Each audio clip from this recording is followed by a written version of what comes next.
Okay, now what's that little? Oh, there you go. Mic check one. Hot mic. Good. Okay. Thank you. I'll check upstairs. Okay.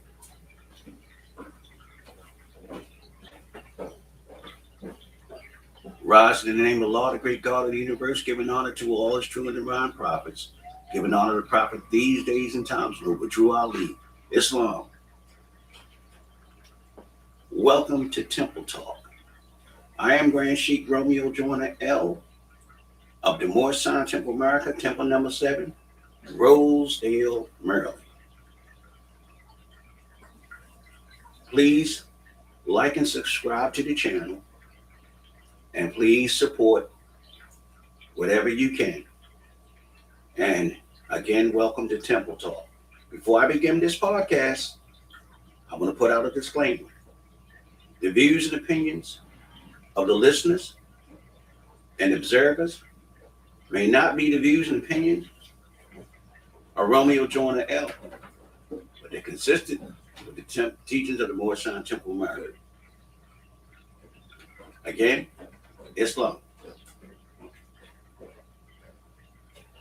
I want to begin the podcast by thanking all supporters and subscribers who helped me along the way with making this podcast successful.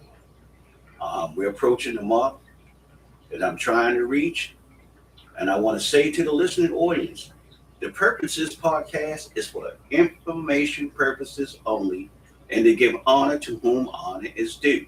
It's not to cause confusion or to begin the invitation for debate. Be mindful. This podcast is to give honor to whom honor is due. I want to begin by saying to the listening audience, this chapter or this episode number 13 is in honor of the daughters of Baltimore. And the daughters of Baltimore don't necessarily have to be born here, but these are women, heroines that we want to give honor to, who have made a lot of sacrifices and who have made a collective effort in making Baltimore the great city that it is, and who have helped a lot of people. Some of the people that I'm going to mention in this podcast that I know personally might not even been born in this country, but they made major contributions to their families, and as a result of them raising good family members, those family members became very productive and very outstanding citizens. I want to begin with one woman that I met through my daughter and her friend, Miranda. And I want to give honor to Miranda's mother, Hoviet Wynn. I want to give honor to her. I want to give honor to another sister born and raised in Nigeria, Mercy Asuba, who I love a lot daily, who she and her husband have become a part of my family. They pretty much adopted me, and I watched their children raise up here in America. So I want to give honor to them. I want to give honor to the sisters, and also to the members of the Moorish Zion Temple America, Milton Avenue. I want to give honor to Sister Kimbria Kettle L., who resides in Newport News, Virginia. I want to give honor to another sister, Bedronisa Bismarck Kai L., out in Newport News, Virginia. I want to give honor to the sisters who live in Fayetteville, North Carolina. I want to give honor to sisters who made a lot of contributions to the homeless population in Baltimore City. I want to give honor to the sisters who run the Caris Home, serve beans and bread, the Oblate Sisters, also the Sisters of the Poor. I want to give honor to all sisters because the women are the first teachers of humanity, and no nation can rise higher than its women. So I want to give honor to these women. I want to give honor to my aunt, 106 years old, 106 years young. Let me correct that. My sister, my sisters, and I really love our aunt, our great aunt Louise Edwards, who was 106 years old, independent, well respected in her community, and her church, and the matriarch of our family. 106 years young. I want to give honor to the sisters who have raised children other than their own. I want the ones who raise nieces and nephews, their own siblings, grandchildren, great grandchildren, the unwed mother, and made sure that they had the things they need because these skills, parenting skills, and that maternal instinct is so strong that it cannot be broken. And women have gone out of their ways to make sure that we have the things that we need. We say behind every successful man is a woman. No, behind every successful woman is a group of individuals who are only successful because of them. Um, we know that the women are the first teachers. They're the ones that teach us to feed and to bathe ourselves. They provide us with morals and standards and principles to be productive and caring citizens in society. And in that household is ran with a strong woman who provides principles of love, truth, peace, freedom, and justice. We usually come out of those homes as remarkable citizens. So I want to continue to give honor to those sisters. I want to give honor to that I met years ago while for the health department, housing and community development, health care for the homeless. Every time I needed this sister's services, she didn't hesitate to help me. And that's Christine Flowers. I want to give honor to that sister.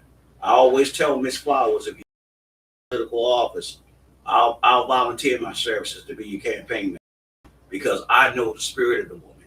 I know what she's done, what she's not recognized for, and she's a fighter for people who are underserved and underprivileged. And I want to say that on this podcast show that she has my respect, and I'll always support her. I want to give honor to another sister that I met years ago, who's a family member, who's made major contributions to the community through her children, her grandchildren, and children that weren't her own, that through the system of criminal justice might have been cast away and just done with. She didn't allow that to happen. And that's Sister Monica Antoinette Jones. Sister Jones has worked with me in Volunteers of America. She's worked in the juvenile justice system. She's a strong person in the community. When I needed help to have a contract done, one of the first contracts in my security business, she sent people to me. So I want to thank her on this podcast show. That's Sister Monica Antoinette Jones. I will also thank a sister that I met years ago who helped me with my progression in more scientific America, and that's Sister YJL Bay. I'll give honor to that sister because when my mother and my father needed assistance that I couldn't provide for her, she stepped in, provided transportation. She took them to their appointments, took them shopping, and she later on helped me during a very terrible time during the transition of both of my parents. And I want to take time to thank her because she stepped in and became an integral part of my family. When other people weren't available, I could call her and she didn't hesitate to show up. And I want to thank her for that.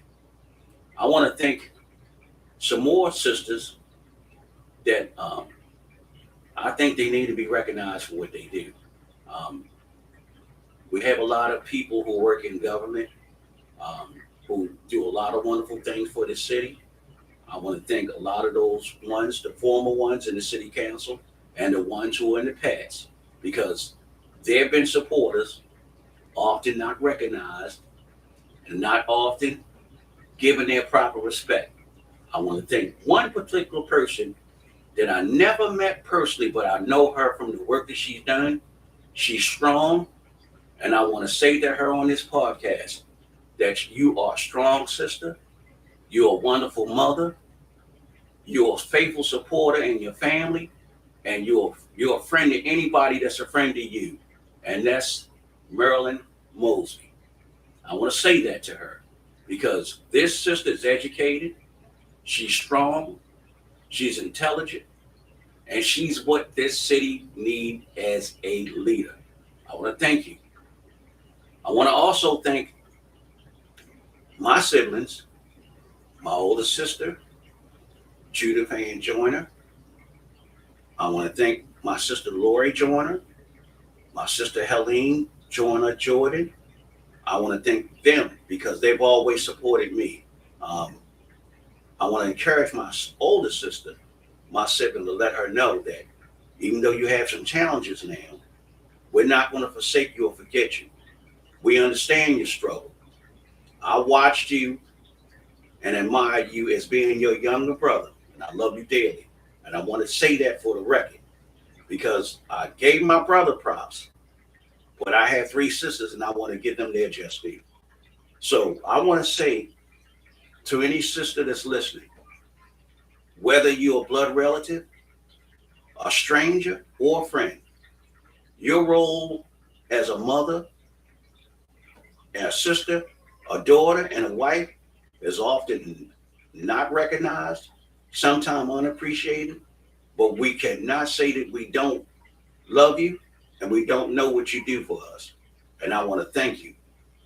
Continue to be that beacon of light, the teachers that you are, the providers and the nurturers that you are, because once you work with us and prepare us for the world from your care, we can go into the community and be the men and the women that we're supposed to be. So I want to thank you. If you have anyone that would you like to hear mentioned in this broadcast and given their honor, welcome. We were glad to have put it in the comments. We're glad to mention you during the show. This is an open invitation for anybody who wants to come on this podcast to come on as long as it's in decency and order and it's not something that's going to be disparaging and we're not some radical. We'd be glad to have you as a guest. It wouldn't cost you anything but just some of your time. We only ask that you give whatever you can get back into the community because you have to pay it forward. I want to encourage anyone listening to know that the city that in which we live is a great city. There's some challenges, but what major city doesn't have challenges? What city does not have a homeless population or people who are underserved? With that being said, I ask the question, what part would you play in healing and nurturing and making sure that the people who are in need have the necessary resources that they need to thrive? That's not a hypothetical question, but as I stated before in the previous broadcast, if we want to see change, we have to be the changes that we want to see first. With that being said, I want to say to all, be careful in the community in which you live, be productive in the community in which you live, and if you see something is wrong, say something. No one's coming to save us. We have to be responsible for each other, to save each other. I want to end on that note and say to the listening audience, please be mindful that if you know those who are in need, assist them. Because today is them, and today it could be you. With that being said, I want to say Islam and peace. And thank you for being with Temple Talk. Peace.